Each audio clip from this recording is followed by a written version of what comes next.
اور تمام تر صورتحال پہ ان کا بھی تجزیہ لے لیتے ہیں کیونکہ ہی از دیئر اور ہی انڈرسٹینڈز کہ وہاں پر نقصانات کیا ہو رہے ہیں. تو شروعات ان سے ہی کریں گے.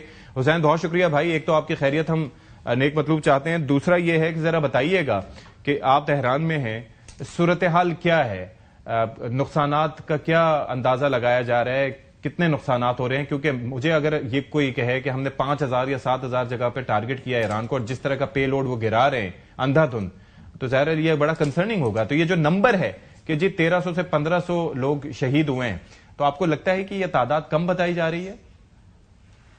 بسم اللہ الرحمن الرحیم. آپ کو, آپ کے معزز مہمان اور آپ کے ویورز کو میرے طرف سے تہران سے سلام ہو. ایران میں ایک کہاوت اس طرح کا ہے کہ ایک بندہ لڑائی کے بعد واپس آتا ہے, سر سے خون بہ رہا ہے, تو ان کی جو والدہ ہے ان سے پوچھتے ہیں کہ یہ کیا حال کیا آپ کا اچھا اس لڑائی میں, تو وہ بندہ جواب دیتا ہے آپ نے دوسرے کا حال دیکھا ہی نہیں. تو یہ جو حقیقت ہے اس وقت ایران کے ساتھ, ایران کے اندر صرف تہران میں 500 شہادتیں ہوئی ہے. اچھا یہ جو آفیشیل انفارمیشن ہے. ٹوٹل ایران میں جو آفیشیل بتا رہے ہیں ہمیں 2,000 کے قریب شہادتیں. مجھے بھی لگتا ہے اس سے کئی زیادہ ہو سکتے ہیں. 3,000 بار ایران کی سرزمین کے اوپر بمباری ہوئی ہے, وہ بھی پریسیجن امیونیشن کے ساتھ نہیں. پریسیجن امیونیشن تو انہوں نے میناپ کی گرلز اسکول کے اوپر مار کے 170 کے قریب طالبات کو شہید کیا. وہ جو ٹومو ہاک مارا تھا. اب وہ تھا پریسیجن کے ساتھ. اب جو تہران کے اوپر اور دوسرے جگہوں پہ گرا رہے ہیں یہ ہے گریویٹی بامز جو کہ 2,000 پاؤنڈز تک ان کے وزن بتائی جا رہی ہے. اور ایک نہیں ملٹیپل گرا رہے ہیں, مطلب ان کا کام یہ ہے کہ تباہی پھیلانا. جی یہ تو ہمارے لیے تو یہ فائر ورکس بن گئی ہے اب تہران کے اندر. لیکن ایرانی عوام کے سینٹیمنٹ آپ چیک کر لیں.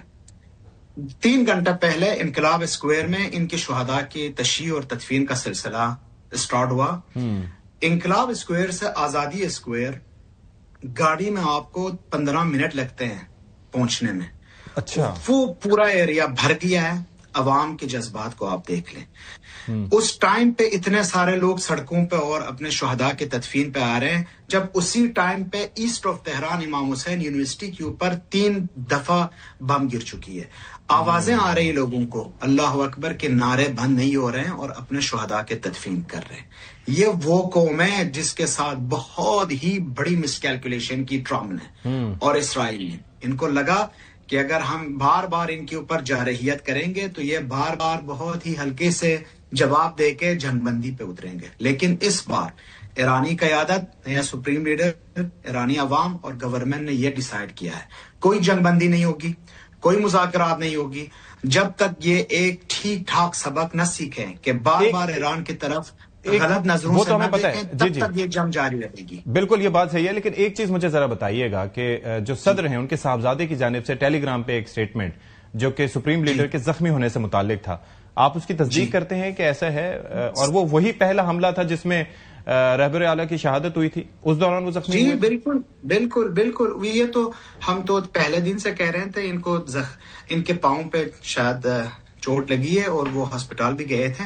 وہ تو اسی دن 28 فروری کو جب ان کا والد محترم شہید ہوئے, ان کی وائف اور اسپاؤس شہید ہوئے, ان کے دوسرے رشتہ دار شہید ہوئے, اس میں آیت اللہ سید مجتبیٰ خامنہئی صاحب زخمی ہوئے تھے.